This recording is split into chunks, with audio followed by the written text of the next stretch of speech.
Hidden History is brought to you by G2A.com and our supporters at Patreon.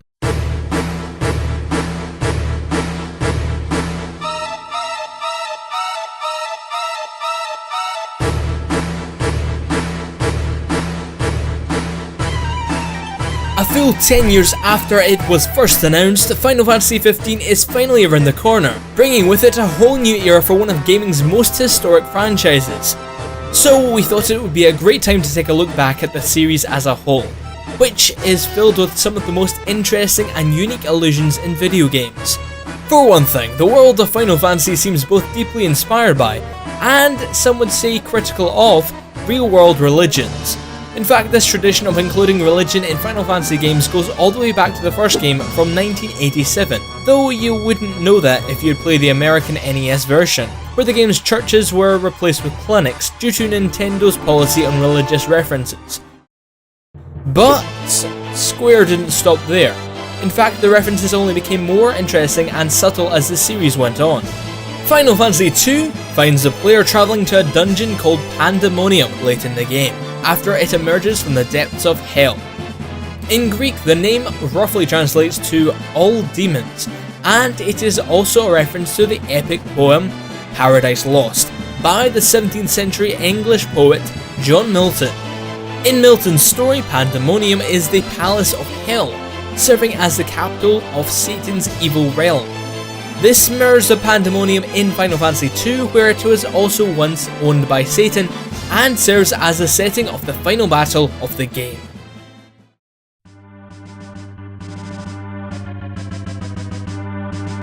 Final Fantasy IV also has its very share of religious references. Take the Tower of Babel, which references the Tower of Babel from the Old Testament and the Torah. The story tells of how early humanity was living in one giant city and began to construct a great tower that would extend to the heavens so they could see God. Turns out, God wasn't too pleased about the whole idea though, and destroyed the tower after confusing people's language, forcing them to spread out among the earth. This is a similar goal to the Giant of Babel in the game, who lives inside the tower, since the character intends to confound humanity. That's not the only allusion in FF4 though. Cain Highwind gets his name from Cain in the biblical Cain and Abel story, where Adam's son, Cain, kills his brother Abel, causing humanity's first ever murder. The story is reflected and reversed in Highwind's story, where it is actually Cain who is betrayed by his adoptive brother Cecil Harvey, and Cain's weapon just so happens to be named Abel's Lance. Jumping forward in time, Final Fantasy VI continues the series' religious tradition by drawing inspiration from Dante's Divine Comedy, one of the most famous pieces of literature in Italian history. FF6 has a lot of similarities with Dante's story. Kefka's final battle with the Returners mirrors the Divine Comedy, which follows Dante's journey from hell to purgatory to heaven and eventually meeting God face to face, where he tells them the meaning of life. In fact, many of the beings that the player comes face to face with during the first tier of the Statue of Gods mirror those of Dante's journey, including Visage, who many fans believe to be a stand-in for the devil himself. Final Fantasy VII may be the most beloved game in the series, not to mention one of the original PlayStation's absolute classic games.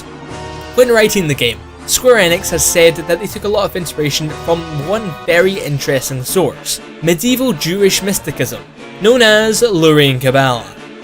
It originated as a Roman-era fusion of Christianity and ancient Greek philosophy, and its adherents were said to have the knowledge of the true nature of the world.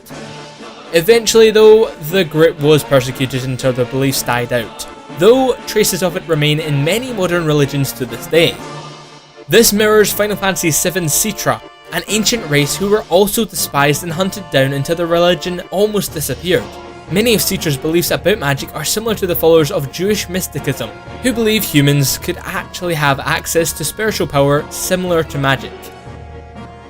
Another clever reference found in the game is the name of Tifa's bar, Seventh Heaven. At the time of the game's release, many gamers took it as a reference to the corny WB show of the same name, but it's actually referring to a concept in both Jewish and Gnostic belief, who believe that the throne of God is located above the seventh circle of heaven. In fact, Tifa herself might even be named after a concept from Jewish mysticism, the Tiferet, A very complicated concept that even religious scholars have a hard time wrapping their heads around. But in the most simple terms, means beauty and strength. Two things that Final Fantasy fans will definitely associate with Tifa. In comparison to most of the games in the series, Final Fantasy IX is pretty light on religious imagery, but that doesn't mean it's completely absent. Take Freya Crescent, who gets her name from the Nordic goddess of love, Freya, who, much like her Final Fantasy counterpart, was associated with war, magic, death, and love.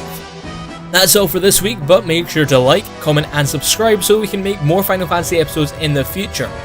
Oh, and let us know if you're looking forward to the release of Final Fantasy 15 below. We'd love to hear your opinions on the franchise's newest game. No comment showcase this week, but we do still have a piece of trivia for you. Last week we asked you who did the soundtrack of Fallout Tactics, and it was B. Einen Zur. This time we have a very different question for you. Final Fantasy VII's Cloud Strife was born in what village? Is it A. Costa del Sol, B. Rocket Town, C.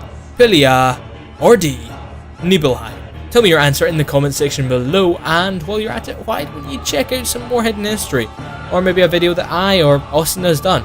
And subscribing's pretty important as well, so see more of her stuff. And I'll see you guys next week.